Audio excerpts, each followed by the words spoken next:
I call the honourable member Jacinda Ardern. Chair, it's my pleasure to take a call on part one of this bill, and I think, I think sometimes it's important on these bills to find where there might be some commonality across the House, and there is absolutely no doubt, Mr. Chair, that across this House there is absolutely no one that I've heard yet who is condoning the activity, and in particular the criminal activity that often coincides with the existence of gangs. Absolutely not. There is also no one in this House that is applauding in any sense the intimidation that comes with the strong presence of gangs in our communities. Absolutely, there is agreement that this is a problem, particularly in some of our most deprived communities, and as Lewis Awall has pointed out, there is a message in that.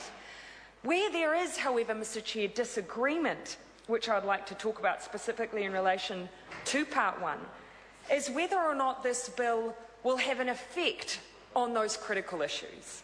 And what Labor is saying is that it's our concern that it won't have an effect.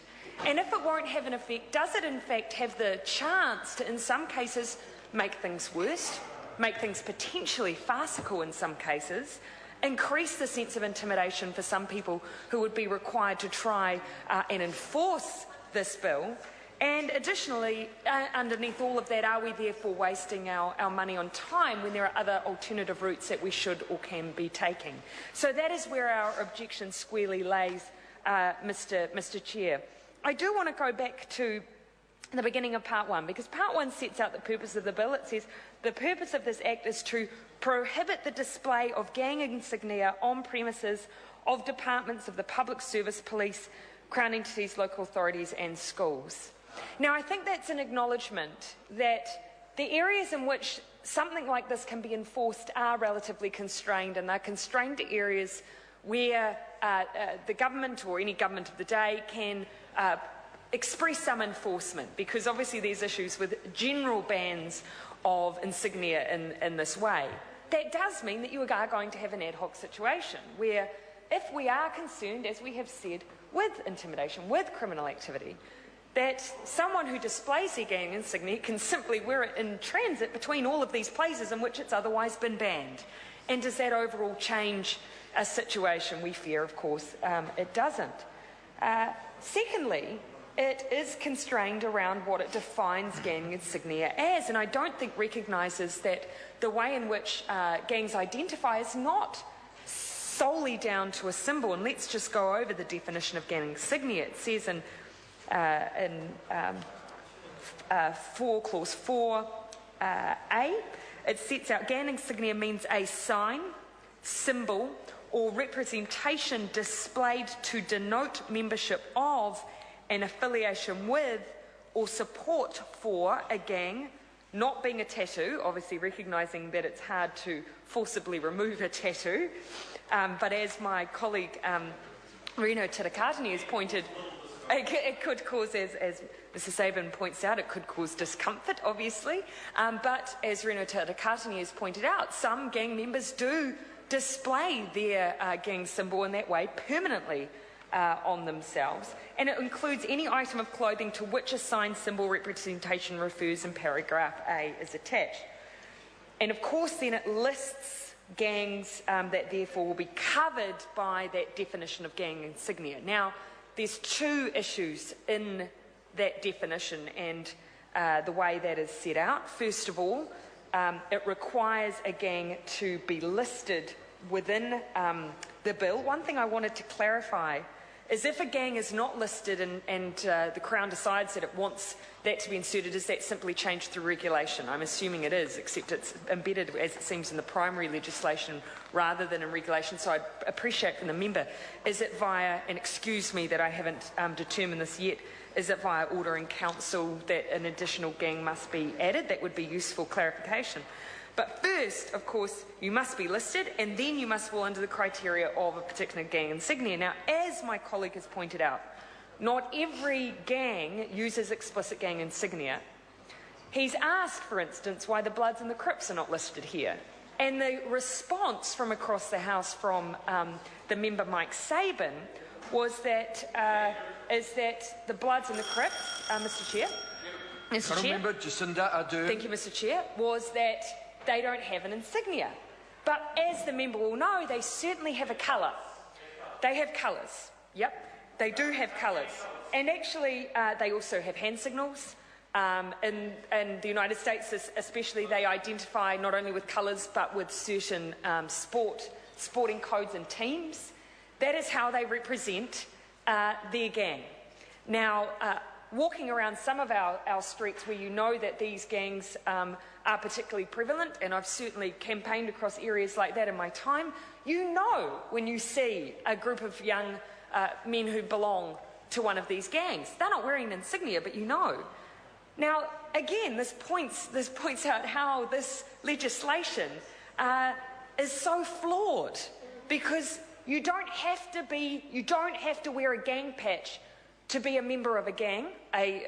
Clearly not you, Mr. Chair. I see you're in a red tie.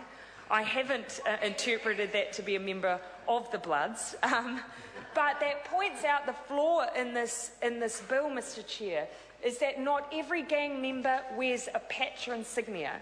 And indeed, not everyone who wears a patch or insignia is a member of a gang.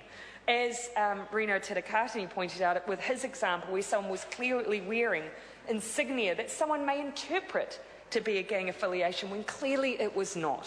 So therein lies the second problem. I've already talked about the first, that this won't actually get to the heart of the issue that the government proclaims that this bill is about. But secondly, in and of itself, it is extremely difficult to enforce and flawed in the way that it would be enforced, given the way that different gangs identify themselves. I want to come on to the second purpose of the bill, and that is what the government has said around intimidation of gangs. And look, there's no doubt. I've grown up in communities where there's a strong presence of gangs. You know, obviously, gang members, when they wear their patch, are identifying very strongly with a brand that does denote a sense of intimidation to some members of the community. There is no doubt about that. But by empowering those who work in Crown entities, I mean, if those who work in a hospital or those who work in a work and income office, who are already often working in very fraught and tense situations, by saying to them now that they should feel empowered by the fact that they can have someone's gang insignia removed every time they deal with them, I would question whether or not that enhances their feeling of safety, whether that lessens that sense of intimidation, or actually whether or not it'll ever be enforced by those individuals. And I wonder whether or not the Select Committee, and I'd be interested in the members' view on whether the Select Committee heard any submissions from those who are working in those fields, particularly hospitals, where often they will be dealing with critical situations, particularly with schools, to see whether or not they express a concern that actually they are unlikely to enforce the provisions of this bill because of that power dynamic, because of that relationship. And one final thought I'd like to leave, Mr. Chair. I think it's important that we think about the practical nature of these bills. Muldoon was known for his engagement with gangs, with Black Power. You know, and one time, it is a lasting legacy. I believe they might still put your hoardings up, don't they? But that is, that was, I think, the National Parties. That was, I think, a long time ago. An acknowledgement of the presence of those gangs in communities, an attempt by a political leader to engage. Now, people had views on that, absolutely. But I think that we need to keep in mind that whilst we sit here and pontificate about these issues, the reality is that in the day-to-day we have frontline workers who are engaging with gang members and their families. Now, a specific case that I've heard of was in a hospital situation where a patch gang member took in their child because they had injured themselves, and that the immediate thought was that they would immediately be questioned as to whether or not they had been the one that had perpetrated the violence against that child. Those are very delicately balanced situations where, of course, we don't want to stop anyone from coming in and bringing in their child for care based on the way then that they might be treated in that situation, in a hospital context, for instance. Now, that's a difficult situation. If a health worker comes in and the first thing they say is remove your insignia, are we always going to guarantee the safety of that child and the ability for them to be cared for because we've suddenly prioritised what's going on with the adult over the child? Those are the kinds of issues I think about, Mr. Chair. Call the honourable member Mark Sabin.